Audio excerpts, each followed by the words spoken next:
হিন্দু ঘরে উঠল জ্বলে মোমবাতি আর দীপের শিখা, রং মশালার ফুল ঝুড়িতে ছড়িয়ে দিল আলোর রেখা।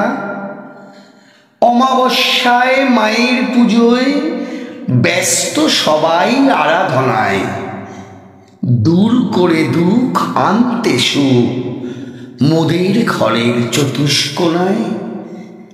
কাঁসর ঘণ্টা আর ঢাক ঢোলেতে হচ্ছে মুখর চারিদিক, তুবড়ি ফানুস করছে রঙিন অন্ধকারে দেখাতে দিক। আনন্দে আজ ব্যস্ত সবাই, দুঃখ ভুলে থাকতে চাই। আশীর্বাদ করো মাগো, মিলে মিশে যেন থাকি সবাই।